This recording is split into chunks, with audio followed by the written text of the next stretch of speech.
जय हिंद दोस्तों, A to Z live growing India में आपका स्वागत है। ये अंतिम वीडियो रहेगा आपका एग्जामिनेशन से पहले का। बीपीएससी बिहार टीचर्स के लिए उन सभी लोगों के लिए ऑल द बेस्ट करना चाहूँगा। और लास्ट में जो दिशा निर्देश है उसको सुन के जाइएगा जो लोग एग्जामिनेशन देने वाले हैं, खास के लिए बीटी बीसी वाले और डीएलएड वाले 1 to 5 के लिए, एंड 9 से 10th 11 से 12th वाले भी देख सकते हैं, और बीएड वाले भी जो देने जा रहे हैं एग्जामिनेशन, क्योंकि उनके लिए भी एक गुड न्यूज है। आने वाले दिसंबर में मैंने अभी वीडियो डाला है, आप जाकर के देख सकते हैं यूट्यूब में, मेरे चैनल में जाकर के देख सकते हैं। 1.5 लाख वैकेंसी उनको आने वाली, तो आपको पढ़ाई कभी नहीं छोड़ना है। अब और तैयारी करते रहना है। मैंने हर एक सब्जेक्ट का मैंने ऑडियो वीडियो और पीडीएफ फॉर्मेट में आपको मैंने डिजिटल बोर्ड पर आकर के और अपने ऑडियो भाषा से कहीं से किसी फॉर्मेट में हर एक सब्जेक्ट को मैंने टच किया और लगभग हर एक सब्जेक्ट को मैंने कंप्लीट किया। तो ऑल द बेस्ट बोलूंगा। और लास्ट जो ये दिशा निर्देश है इसको सुन लीजिएगा। अब आते हैं अपने टॉपिक पर। पहला टॉपिक हम आड़े बातों में लिखा है, पहले 5 ऑप्शन वाले में क्या ध्यान देना है, क्या चीज़ ऊपर ध्यान देना है। जो 5 ऑप्शन वाली है इसमें अच्छे से हम बातें करेंगे। 5 ऑप्शन वाले, उसके बाद हम करेंगे सटीक तुक्का कैसे लगाना है। जो सब्जेक्ट जिस टॉपिक को हमको नहीं आता है, कई सब्जेक्ट छूट गया होगा, 14-15 सब्जेक्ट है, कई सब्जेक्ट आपके पास सटीक नॉलेज नहीं होगा। जिस सब्जेक्ट को आता है उसको कैसे करना है, पहले किस क्वेश्चन को लगाना है, अलग अलग सब्जेक्ट पर कैसे ध्यान देना है, और लास्ट में कैसे सफलता प्राप्त करना है। ये मेरे तरफ से मेरे अनुभव का रहेगा। लगभग 10 से 12 साल के मेरे जो टीचिंग एक्सपीरियंस है और जो मेरा सक्सेस जहाँ पाया है उसके अनुसार मैं आपको ये सारी चीज़ें ज्ञान देने जा रहा हूँ, और इसको आप यूज कर सकते हैं, आपके फ्रूटफुल होगा। चलिए पहले बात करते हैं 5 ऑप्शन वाले में। 5 ऑप्शन वाले में से अगर 120 क्वेश्चन आता है पेपर 1 में, टोटल 120 क्वेश्चन आता है 120 में, लगभग आपको देखा जाएगा 10 क्वेश्चन से ज्यादा आपको ई ऑप्शन नहीं आएगा। ई ऑप्शन 5 ऑप्शन जो आता है, ई ऑप्शन 10 क्वेश्चन से नहीं रहेगा। तो 10 क्वेश्चन मुश्किल से 7-8 क्वेश्चन रहेंगे। तो 5 ऑप्शन से वाले से डरना नहीं, फर्स्ट चीज। और सेकेंड चीज ध्यान देना है, इस 5 ऑप्शन वाले में ज्यादातर ए बी सी और डी ही आने वाले हैं। 110 क्वेश्चन से ज्यादा 110 क्वेश्चन आंसर आएंगे। तो जितना आती है उतना बनाना है, क्वेश्चन को एक एक क्वेश्चन को ढंग से पढ़ना है, उसके बाद आंसर लगाना है। जिसमें लगता है ऑल ऑफ द अबव ज्यादा है चांसेस है तो उसमें आप लगा सकते हैं। जिसको सबसे पहले आप ध्यान दीजिएगा, मैं बताना चाहूंगा, इजी क्वेश्चन चाहे जिस भी सब्जेक्ट है, सब्जेक्ट आप उठा लीजिए, मैथ्स, रीजनिंग, या फिर जीके का पूरा सब्जेक्ट आपका हो गया। जीके में जीएस में सारा सब्जेक्ट आएगा, चाहे बायोलॉजी हो, फिजिक्स हो, केमिस्ट्री हो, मैथ और हिस्ट्री हो, ज्योग्राफी हो, कुछ भी सब्जेक्ट हो। जो जो सब्जेक्ट आपको आता है, पहले मैथ्स में जो सब्जेक्ट में, क्योंकि मैथ्स में अगर 20 क्वेश्चन आता है, 20 क्वेश्चन आपका रीजनिंग से आता है 1 to 5 में, और वो 9 से 10th 11 से 12th में 40 क्वेश्चन है। जो इजी क्वेश्चन रहेगा वो देखते ही 30 सेकंड में आपका सॉल्व हो जाता है, उसको बनाइए। जो लगता है लेंदी है, उसमें कैलकुलेटिव है, थोड़ा टाइम लगेगा, उसको सेकंड अटेम्प्ट के लिए छोड़ दीजिएगा, उसको स्किप करके आगे बढ़ जाइए। स्किप करना बहुत जरूरी है, अगर नहीं स्किप करते हैं क्वेश्चन फंसेगा तो कहीं आप बाद में टिक नहीं करेगा। एक चीज और ध्यान रखिएगा, जैसे आपने क्वेश्चन बनाया, आपको लग गया कि मैंने ये इजी क्वेश्चन है और मेरा सही है 100%, और उसी समय उसको बबल्स कर लीजिए। ए बी सी डी चाहे जो भी आपका आंसर है, उसी समय आप बबल्स को फिल कर लीजिए, और पूरा अच्छे से, जिस तरह से मैं यहाँ पर आपको करके दिखा रहा हूँ, पूरा अच्छे से इस तरह से आपको बबल करना है। बीच के पार्ट को जरूर ही बबल करना है। कई लोग बीच के पार्ट को बबल नहीं करते हैं, और यहीं से आपका स्कैन किया जाएगा, आंसर यहीं से मारा जाएगा। ये नहीं कि आपने साथ में जो बबल करिए साइड से, और यहाँ से आपका आंसर चेक होगा आपके बीच से वाला। तो बीच वाला पार्ट अच्छे से बबल करना है, पूरे साइड में अच्छे से बबल करना है। इतना भी बबल नहीं करना है कि आपने सी बबल किया, पता चला बी भी बबल हो गया, लेकिन सी पूरा अच्छे से होना चाहिए आपका। मान लीजिए मैंने आंसर है, एक तरीका है। सेकेंड चीज ध्यान दीजिएगा, आप अलग अलग सब्जेक्ट पर कैसे ध्यान दीजिएगा। पहले बात करते हैं मैथ्स की, उसके फिर बात करेंगे रीजनिंग के।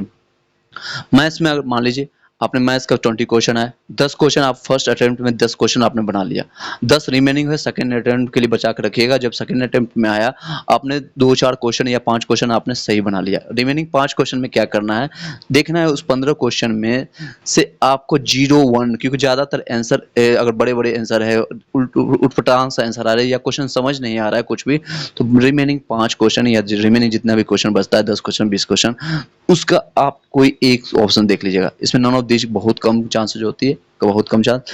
ये इसका ज्यादातर सटीक आंसर आपको ए मिल जाएगा, या फिर 0 ऑप्शन में है, या फिर 1 ऑप्शन में, खासकर ट्रिगोमेट्री और अलजेब्रा में, तो ये दोनों में से कोई मिलता है ऑप्शन में, इसको लगा करके आप आंख मूंद के आगे बढ़ जाइए। जिसको नहीं पता है कुछ भी, जिसने तैयारी किया 3 महीने से लगातार मेरे साथ लिया है, 10 से 15 सेट मैंने प्रैक्टिस किया, तो उसका 35 प्लस बन जाएगा। अब रीजनिंग की बात करते हैं। रीजनिंग में भी वही सीन रहेगा, लगभग 10 से 12 क्वेश्चन आपको फर्स्ट अटेम्प्ट में बन जाएगा। कुछ क्वेश्चन रहेगा जैसे रैंकिंग का, या पजल्स का क्वेश्चन, या ब्लड रिलेशन का क्वेश्चन, या सिलोजिज्म का, उसमें 30 सेकंड से ज्यादा टाइम लगेगा। उस क्वेश्चन को सेकंड अटेम्प्ट में बनाना, और बन गया, फिर भी रिमेनिंग कुछ बचता है, उसमें से कोई एक एबीसी में से ही उठाना है, ये नहीं कि डी और ई उठा लेना है। ई नहीं उठाना है क्योंकि ई 7 से 8 ज़्यादा आंसर नहीं होगा। बीपीएससी के मैंने कई बार एग्जामिनेशन दिया है, कई बार निकाला है, तो उसको पता है कि बीपीएससी में ई ऑप्शन नहीं आने वाला ज़्यादा। ई मारिएगा आपका 7-8 ही सही होगा।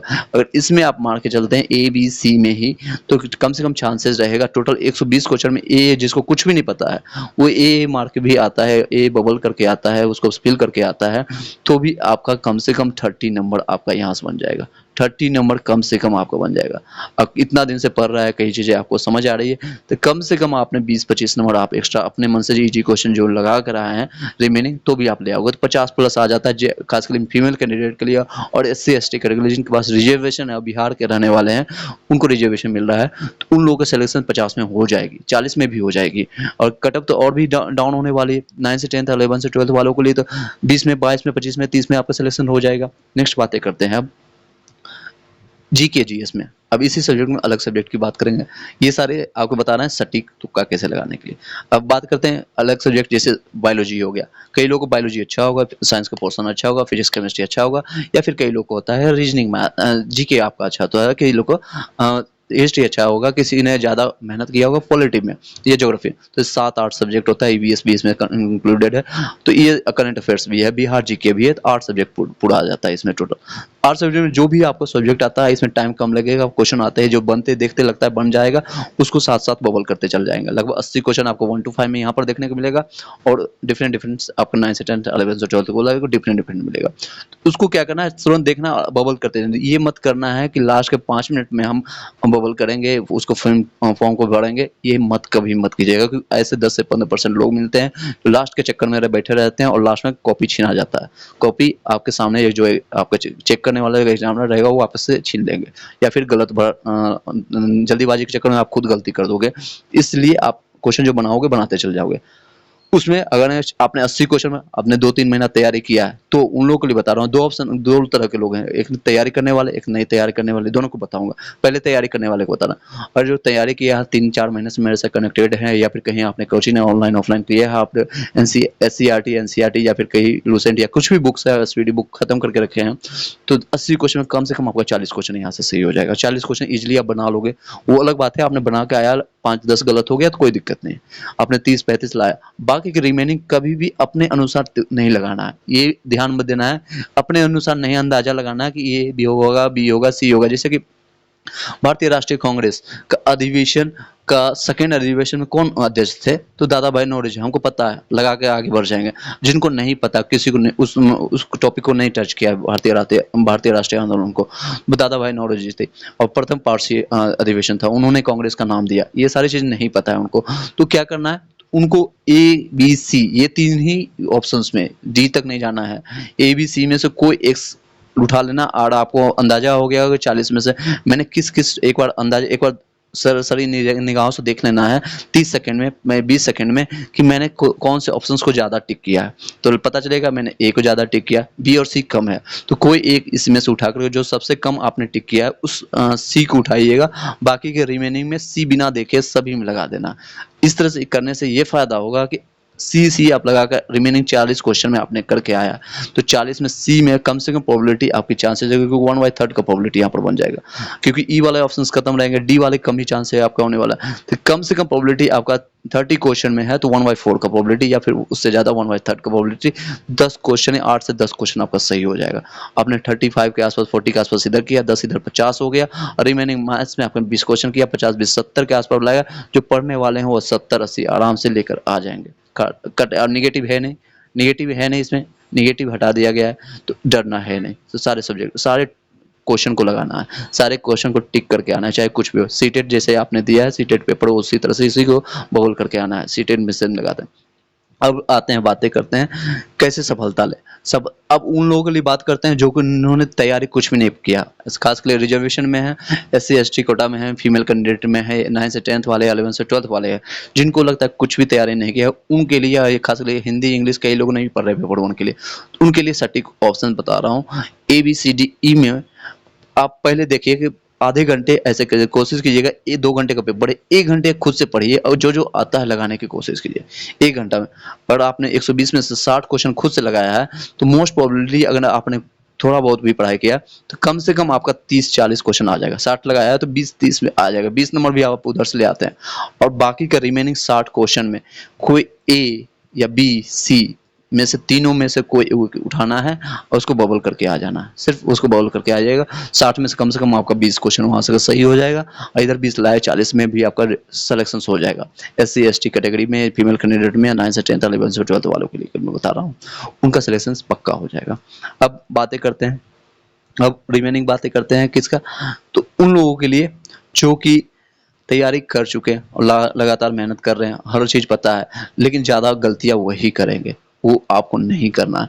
आपको ओवर कॉन्फिडेंस में नहीं लेना है अपने आप को कि मैं ही सारा सही बना रहा हूँ। जो आ रहा है 90 क्वेश्चन बन रहा है, 80 बन रहा है, 50 बन रहा है, बनाने के बाद कोई एक ही टॉपिक, ये नहीं, कई लोग गलतियां क्या करते हैं वो बता रहा हूँ, वो अपने आप को एक एक क्वेश्चन पढ़ेंगे और अपने हिसाब से अंदाजा लगाएंगे ABCD D तो ये आ रहा है। इस तरह से अगर आप चलते जाओगे तो वो गलतियां करोगे, आप अपने हिसाब से ए मारा फिर अगले ऑप्शन में बी मारा, अंदाजा लगा कर ऐसा आ नहीं रहा है कुछ भी। उन लोगों की बात कर रहा हूँ, ओवर कॉन्फिडेंस है इन लोगों को, और ये ए मार रहा है फिर बी मार रहा है सी मार रहा है, तो उनको पता चलेगा कि इसमें से 99% उनकी गलती होने के चांसेस होती है। और उसने तुक्का 50 मारा, 70 अपने से बनाया, रिमेनिंग 50 में से 5 भी क्वेश्चन शायद सही नहीं होगा। 70 में से उन्होंने ऑलरेडी बेड़ा गर्द कर रखा है, 50% से ज़्यादा उनका नेगेटिव चला जाएगा। मतलब नेगेटिव क्या मतलब, उन्होंने गलत करके रखा है, 30-40 क्वेश्चन उनका गलत है तो 30 से कमर से नीचे आ जाता है। ओवर कॉन्फिडेंस वाले का ये हाल होगा। तो ओवर कॉन्फिडेंस में नहीं आता ना है, जो क्वेश्चन आपने बनाया है सटीकली पहले इजी क्वेश्चन को अटेम्प्ट करना। पहले क्या करना है, पहले इजी वाले क्वेश्चन को अटेम्प्ट करना है, फिर मॉडरेट जो रिमेनिंग सेकंड अटेम्प्ट में मैथ रीजनिंग या कुछ क्वेश्चन को आपने छोड़ा है उसको बबल करना है। और थर्ड अटेम्प्ट में जो बचा है कि कुछ भी नहीं पता है, इसको क्वेश्चन को बनाएंगे हम खुद से तो गलत कर देंगे, ये हमको बेड़ागर्त में पहुंचा देगा और हमको सिलेक्शन से बाहर कर देना है, आपको सिलेक्शन सफलता लेना है। तो थर्ड अटेम्प्ट में ये सटीक ऑप्शन उठाना है। मैंने ABCD में आपको कोई एक ऑप्शन उठाना है जो इसको लगता है कि मैंने कम बबल्स किया है, उस ऑप्शन को उठाना है। मान लीजिए ए को कम ने आपने टिक लगाया अपने अनुसार, इसको उठाना है और बाकी सभी में आंख बंद करके रंग करके बैठ जाइए, पेन ड्रॉप कर दीजिए, 2-4 मिनट पहले छोड़ दीजिए, नहीं पढ़ना है। और दूसरा, कभी मत कोशिश करिएगा हाँ दोबारा क्वेश्चन पढ़ते पढ़ते पता चला 2 मिनट पहले ए भी सही, अरे नहीं अब लग रहा है बी सही हो रहा है, तो अब मत कट मत कीजिएगा। पता चला जो आपने सही किया वो भी गलत हो जाएगा, नेगेटिव मार्किंग है ना, जाने दीजिए, कोई दिक्कत नहीं, ये गलत होने दीजिए। इसके चक्कर में पता चलेगा जो आपने सही करने की कोशिश किया दूसरा भी गलत हो जाएगा, तो छोड़ दीजिएगा। इन सारी चीज़ों को अपनाइएगा, इन सारी चीज़ों पर ध्यान दीजिएगा, सिलेक्शन आपका पक्का होगा। आप सभी लोग के लिए ऑल द बेस्ट। मैंने सारे सब्जेक्ट का मैंने ऑडियो वीडियो फॉर्मेट में PDF फॉर्मेट में दिया है। लगातार आपने 3-4 महीने से लगातार आपके साथ में हूँ, मेहनत कर रहा हूँ, आपका सफलता निश्चित होगा। जो लोगों को वीडियो अच्छा लगे लाइक करके सब्सक्राइब करके बेल घंटी दबा दीजिएगा और सारे वीडियो को शेयर कर दीजिएगा। Have a nice day. All the best सभी लोगों के